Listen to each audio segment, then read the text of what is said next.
Sherman sedang menjalani operasi sedot lemak. Tiba-tiba, tubuhnya menggelembung. Dokter dan suster lari keluar dengan panik.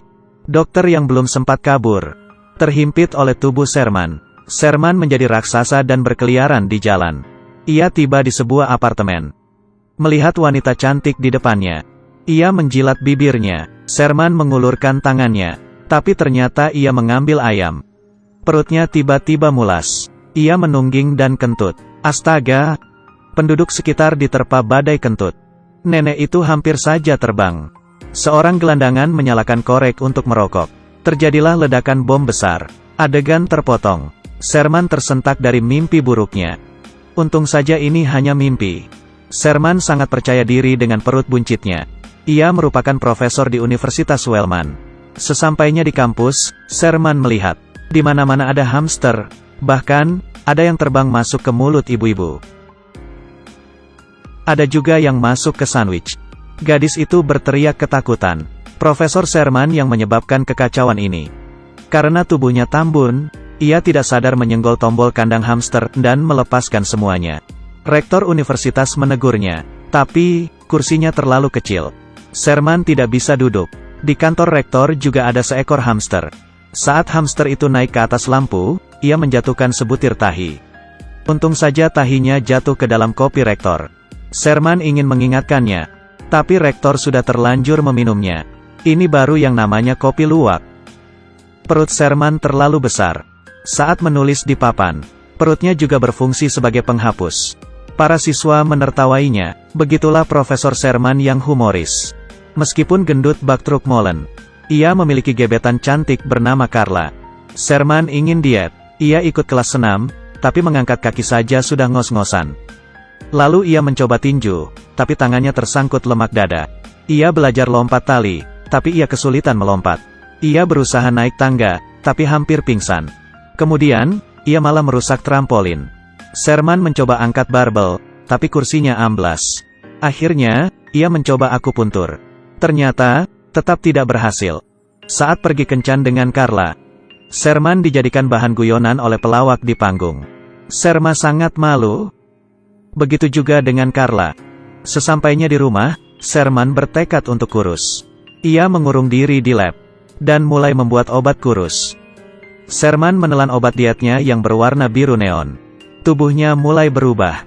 Ia mulai mengecil. Tak lama, Sherman berubah menjadi pria tampan. Saat Carla ke lab mencari Sherman, ia bertemu pria kurus. Ia mengaku teman Sherman yang bernama Buddy. Saat mereka berbincang, tangan Buddy tiba-tiba membesar. Hampir saja ia ketahuan. Buddy segera mengusir Carla dari lab. Ternyata, efek obat itu hanya sementara. Esoknya, Carla menemui Sherman yang kembali ke wujud asalnya. Ia memberitahu Sherman tentang Buddy. Sherman takut rahasianya terbongkar dan langsung pergi. Malamnya, Buddy membawa Carla berkencan ke tempat yang sama. Rupanya, Carla ingin Buddy membantunya balas dendam. Karena pelawak itu sudah mengejeknya, Buddy naik ke panggung dan memasukkan pelawak itu ke dalam piano. Tindakan Buddy membuat Carla senang. Tapi, efek obat hampir habis. Bibir Buddy membengkak, perutnya juga mengembang. Buddy permisi untuk kembali ke mobilnya. Di mobil, bibirnya makin besar. Kakinya juga membesar. Mobil hilang kendali, karena keberatan bobot Sherman yang kembali seperti semula. Untung saja, mobil berhenti. Tapi, Sherman tersangkut di dalam. Ia minta bantuan pemadam kebakaran. Buddy kembali ke lab untuk mengambil lebih banyak obat. Ia mengunci Jason, asisten labnya. Demi mengejar Carla, Buddy mendekorasi rumahnya menjadi kebun mawar. Carla akhirnya luluh dan menyukai Buddy. Mereka pergi ke hotel untuk berkencan. Dan kebetulan bertemu rektor. Buddy mengaku ia juga profesor dan merupakan teman Sherman. Buddy berimprovisasi untuk membuat rektor terkesan. Rektor sangat menyukai selera humornya. Buddy terlihat kreatif dan cerdas. Rektor menawarinya pekerjaan menggantikan Sherman. Esoknya, Sherman datang ke kampus. Tapi, rektor berkata bahwa ia dipecat. Sherman tahu, Bud mulai mengendalikan dirinya, dan ingin menjadi ketua lab. Ia juga ingin merebut Carla. Jadi, Sherman ingin memusnahkan Buddy.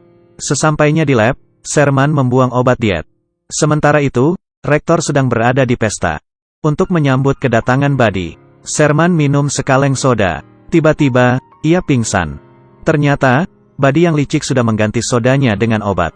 Buddy kembali lagi. Sesampainya di pesta, Buddy mengambil sebotol obat diet dan meminumnya supaya Sherman benar-benar musnah.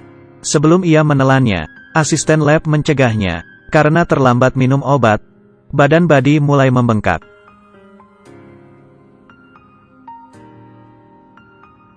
Sherman pun kembali. Buddy dan Sherman bergumul di badan itu. Tapi, akhirnya Sherman menang dan meminta Carla berdansa dengannya. Cerita ini mengajarkan kita, jangan mengorbankan mimpi kita hanya demi penampilan. Hidup tidak ada hubungannya dengan berat badan. Oke, ceritaku sampai di sini. Aku Kaki Minyak, teman Sherman. Kalau suka silakan like dan subscribe. Sampai jumpa.